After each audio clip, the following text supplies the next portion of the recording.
oh, 23, they probably don't know anything about finance, but maybe they do.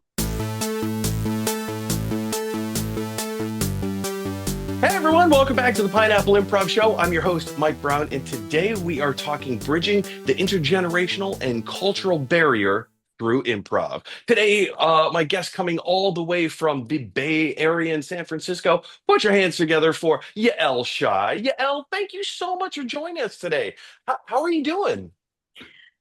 Well, it's a nice sunny day today. We've had a lot of rain lately, so I'm liking the fact that we've got some sunshine, and I'm doing well, thank you.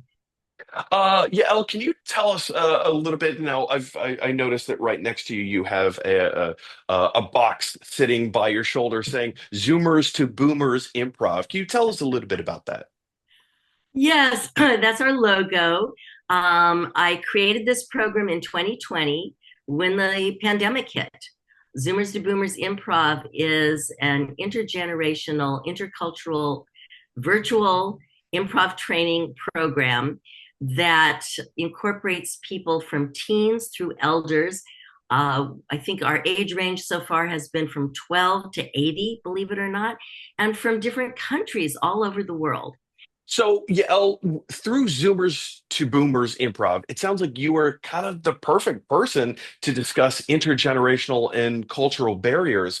Um, why is that important? Why is this a thing that we focus on, not just within in improv, but in a workplace environment? Can you put a little, maybe shine a little spotlight on why it is necessary, why bridging that gap is so vital to how we do business?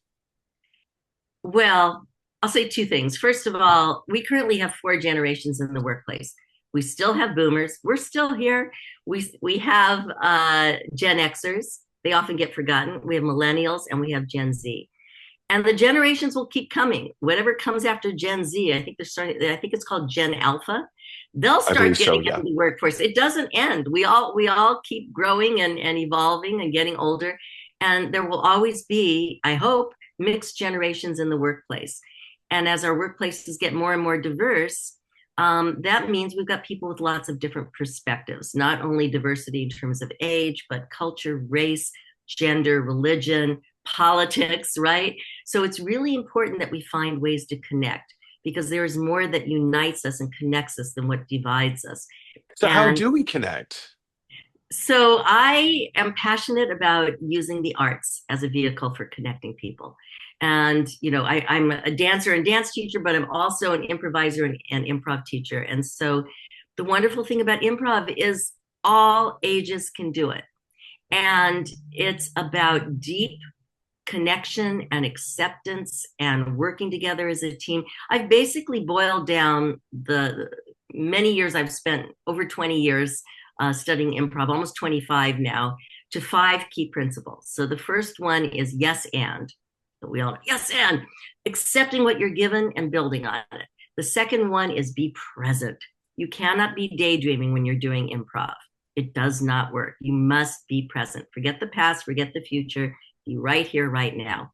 The third one is collaboration, working together as a team, making your partners look good. How fabulous would our workplaces be if everyone was trying to make each other look good instead of trying to shine themselves, right? The fourth one is be flexible. I sometimes teach this to kids, so I have hand motions for them. Being Be flexible flexible. because you might have an idea in your head, in the case of improv, where the scene is going, in the case of the workplace, where this project should be going. But guess what? Some of your teammates might have a different idea, and you might have to pivot on a dime. Or, something happens like supply chain interruption, or, let's just say a global pandemic. Shift happens. There's an F in there. Shift happens. Things change. And so we have to pivot with it. And the last one is embrace mistakes as gifts. Woohoo!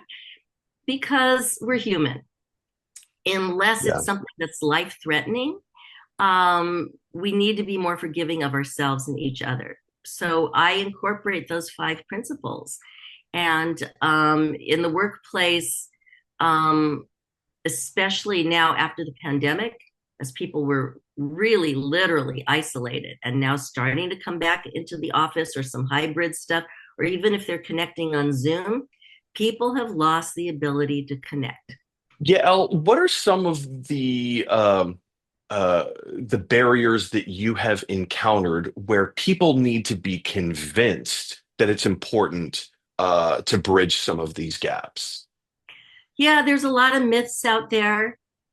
Take for example, I've personally experienced both sexism and ageism in my career, and let's say you're trying to hire someone for a tech position, and one of the people applying is let's say 55, and the other person applying is 32. And the hiring manager might say, oh, I don't know, 55-year-old, they probably aren't good at tech. They're too old, without even giving them a chance, right? Mhm. Or conversely, someone's hiring someone for a finance position, and a really super smart 23-year-old is applying for that job, against a 46-year-old is like, oh, 23, they probably don't know anything about finance, but maybe they do, right? So the ageism runs in both directions. How do you use improv to convince people that this is important? One of the things I love to do, I've created a few exercises where we reverse the age roles. So the millennial in the group, the person who's young, is playing the older person, and the older person is playing the younger person. Now we're going to play against stereotype. And then we talk about it. Okay, so what did we learn from this? Do we know what someone is like just based on their age? What are the choices we make every day about how we interact with someone based on assumptions about their age versus actually finding out what are their strengths, what are their struggles? So it leads to a really rich discussion. And every time I do an improv exercise, the richness comes from the debriefing discussion. Yael, if you'd be up for playing a short improv game with me, kind of, piggybacking off of what you were just saying, uh, I was hoping we could play a round of yes and. Here's how it works. I'm just going to start off a story. Once upon a time, there was something, and then you interject with yes and then continue on with that story. And we'll just kind of keep going back and forth a little bit, and we'll kind of see where the story goes. Are you down to play? Absolutely. Yes, and. Yes, Ed, exactly. I love that. Excellent. So I'm just going to start it off. Once upon a time, there was a couple in love. Yes. And they were so much in love, they decided to hire a skywriter to write in the sky. We love each other so much. Yes, and as soon as they hired the skywriter to write, yes, we love each other so much. People all over the city saw this message and they started being affected by it. Yes, and they started storming City Hall to get uh, marriage licenses. People of all ages, opposite gender, same gender, everybody's saying, okay, it's time. We've been putting this off, but look, that's a sign.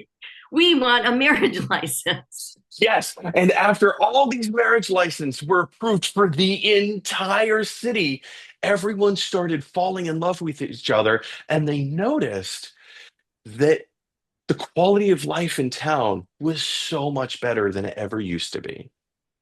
Yes, and they stopped having road rage. People were actually stopping at stoplights and crosswalks. And pretty soon the police didn't have much to do except for going out and making sure everybody was doing well. And the moral of the story is that love fixes everything. And scene, Yay! yay, fantastic. Yeah, oh, that was a really fun, interesting story. I did not have the moral of the story in mind when we started. Um, uh, uh, Tell me about the internal mechanism in your brain that helped you along this creating the story, and how does that apply to bridging those generational and cultural barriers? Yeah, I think that what improv allows you to do is to dream big, right? And people get nervous. They say, "Oh, I'm not creative." Oh, in improv you have to be clever and you have to think on your feet and think quickly. But no, everybody is creative. Every single human and animals too. Every single being on this planet is creative, and so we just have to give ourselves permission. So when you give yourself permission, like when you said two people in love, I thought, well, how can I dream big? So I thought, okay, skywriter, right? Because that's not the first thing you think of. You think of, oh, they went for a walk in the park holding hands, right? So I think when you give permission to people to think big, that's when you get innovation. And that's so important in the workplace. We all impact each other. If one person walks into a room and they're angry, everybody feels it. If one person walks into a room and they're excited and happy, everybody feels it.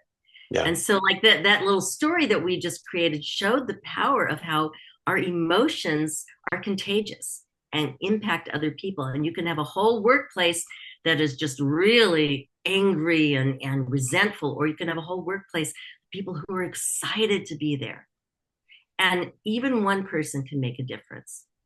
I love that. Even one person can make a difference. Yael, thank you so much for joining us on the show today and opening the conversation about bridging that generational cultural barrier just a little bit. I would love to have you back and talk more about this topic and what further work we can do and how we can make it fun and how that one person can make a difference. Are there any last thoughts you'd like to leave us with? Just that, come join us at Zoomers to Boomers Improv. You can find us at zoomers to boomers improv.com.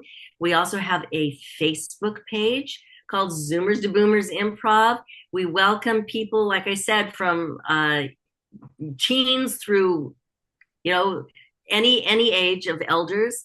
And then we also go out and we work with organizations, either in person or online, that want to find a way for their people to connect better across generations and cultures, because maybe there's been some friction and they realize that they could all do a much better job, be more productive, be more satisfied at work if they found those connections with each other by opening themselves up to play and imagination and creativity.